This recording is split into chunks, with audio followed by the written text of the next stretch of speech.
about that, a couple other things that come into coaching and training is keep in mind how people learn. All right, so it's not just the process that they go through, but it's also the style of learning that they do. And most people are either a little bit more visual in nature, meaning I can watch something and then I can copy it.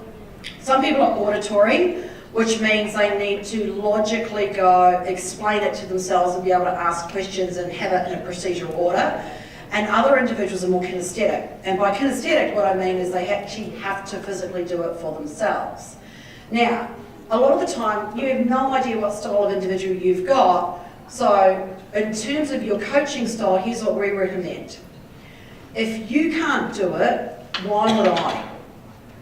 If you don't actually show me that you use that strategy on the floor, and if you can't go, you know what, watch me, right, then they're never going to do it. So a visual team member needs to see it, but they need to see it from the expert, and the expert should be you guys.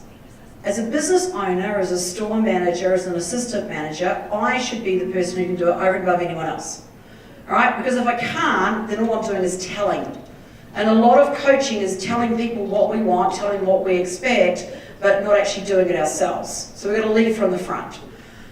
Second of all, you then need to go, all right, so do me a favour, read the content in here. So with the team diary here, all right, I go, do me a favour, just read strategy number 10. Read the what, read the how, read the why, all right, and read the dialogue. Right now, okay, does that make sense? They go, uh-huh. I go, great, so tell me, what are the 3 strategies to a quick tour? What's the first thing we do? And they should be able to tell me. We state the obvious. Brilliant. What's the second thing we do? They should be able to tell me we introduce a promotion, we introduce whatever our latest interest-free offer is. I go, great. What's the last thing we do? We use our transition question. Now, if they can tell me that, they get it. Right? If they get it verbally and they understand the psychology behind it, and by psychology I mean this. All right, so if I say to you, state the obvious. All right, what's the point of that? Why am I doing that? Now, when we do a quick tour, and I walk up to you as a customer in store, the first thing I do is pop in and I go, you're probably just having a bit of a browse, yeah? Right? And here's what happens. When I go, you're probably just having a little bit of a browse, yeah? Your head starts nodding. And when your head's actually nodding, you're not doing just looking. So we state the obvious, which is you're probably just looking, you're probably just browsing, you're probably just happy to have a browse, yeah? Right? And the first thing I do is I get my customer to say, yeah. Now, as they're going here, they have not disengaged from it, which allows me to transition into stage 2 very easily. And stage 2 is, I introduce one promotion, and I always introduce whatever my current interest-free offer is. So whether it's Zip, whether it's Afterpay, whether it's Certegy, whatever you got your promotion on at the moment, that is my offer up front, and I'm always planting the seed about other ways they can afford whatever it is they might be looking at today, right from the very beginning. So rather than leaving interest-free until the back end, until I'm scraping for a sale, or they turn around and go, I want to have a think about it, and now I start to introduce interest-free or finance offers, we always make sure we plant the seed about them up front. Now, with that, I go, do you get it? All right, why do we do that? And as long as they understand the why, they're more likely to at least give it a go. And then once we've done that, then I go, okay, your turn. All right, show me. And then we actually physically coach. So coaching on the floor is more than just telling them what I want them to do, because it'll never happen. How many of you have trained and done what you think is coaching on the floor, and then you're scratching your head wondering why team members don't do it? All right, they don't get it. And they don't own it. Until such time they own it, it feels natural, it feels right for them, they're never going to use it. All right, now, moving on. There are things that you can change in store. The bottom line is only focus on what you can control. Everything else you just need to let go of. All right? We spend way too much time focusing on the things that we have absolutely diddly squat control over. Right? You have control over your team members, you have control over what they do, what they say, what the skill set is, and whether they use it or not. So put the time and effort into it, because that's where it's going to count moving forward. So you've still got customers, but the goal is you need to make every single one of those customers count today. Now, with that, my second question to you was this: what 3 KPIs are most important to your business? All right, so who's got a KPI for me? All right, conversion rate. All right, who's got something different? Average sale, right? What's another one? Sales dollars per hour, absolutely. What's another one? Margin. Margin, yeah, particularly from an owner's perspective, absolutely. What else? Items per transaction. Items per transaction. Now, items per transaction often depends on the type of merchandise that you've got, all right? The big one, or the big two in jewellery, and the first thing is this: when we look at jewellery, you're either making a profit, or you're breaking even, or you're at a loss. Does that make sense? Now, if you're one of those three, there is a relative KPI in behind that's influencing that. One of the biggest KPIs will be conversion percentage.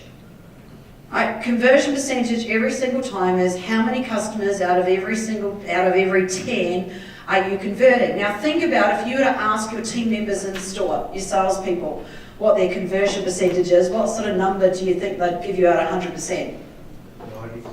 90%, 80%? Anyone else got anything else? The reality is you'll be lucky if it's 10. See, they're not looking at all the lost opportunities. They're not looking at all the people that they said, is there anything I can help you with today? And they went, no, just looking. They're only looking at those that they got into a conversation with. If you actually put a door counter on the front of your store, you would be surprised at how many customers walk in and out of your store without making a buying decision. So the goal is to make sure, and look, in many of our stores, particularly when you're a one-off store, you don't necessarily want to throw a whole lot of money at a door counter. And you don't have to. You just have to focus on making sure you make the most of every single opportunity that walks through those front doors.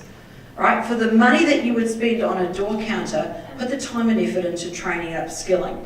Now, in saying that, as team members, they can actually track the number of customers that they've had. And normally, and think about it, you're here for the next few days.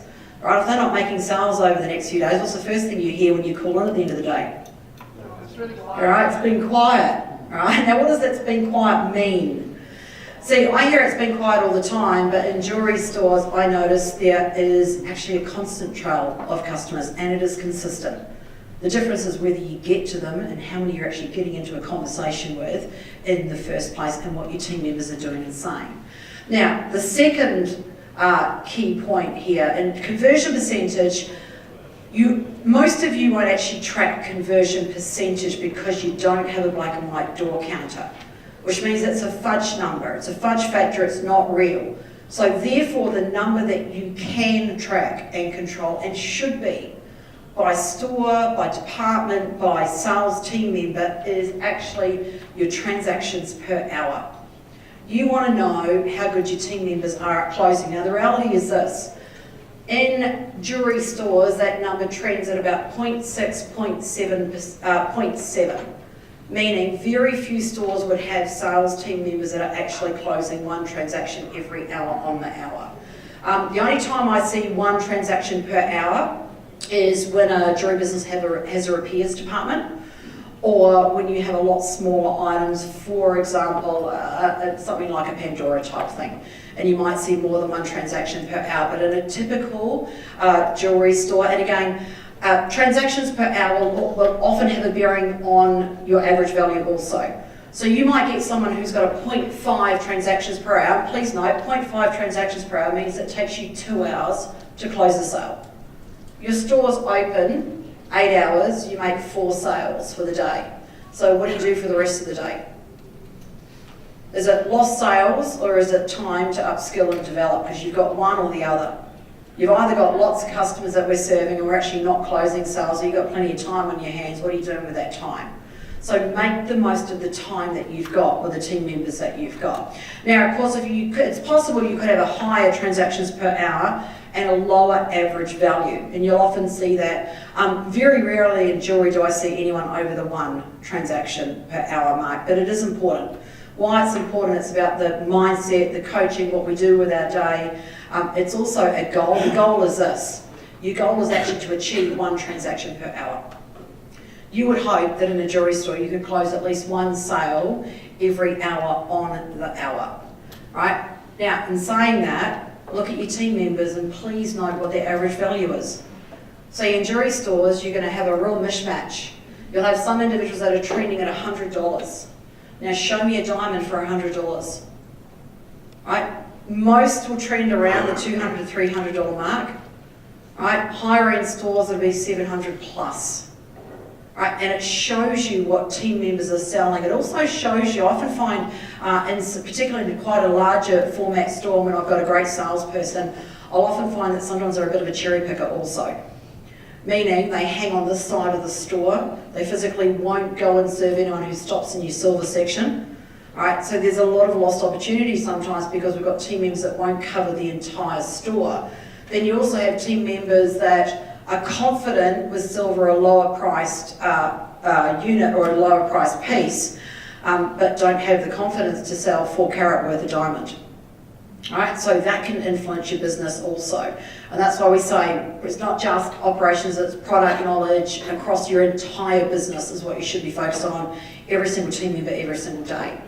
All right, now, thinking about your critical KPIs, we say what constitutes an opportunity. A sales opportunity is any time a customer walks into your store. Please do not discredit one customer that walks into your store. Until such time that your team treat every single person as an opportunity, they are burning sales opportunities, and that's not what you pay them to do. So I don't care how much it is. It could be a $50 sale, but it's $50 more. It could be a $200 sale, but it's $200 more. Right? So we want them to take every single sale that they can by making sure they get into every single conversation that they can.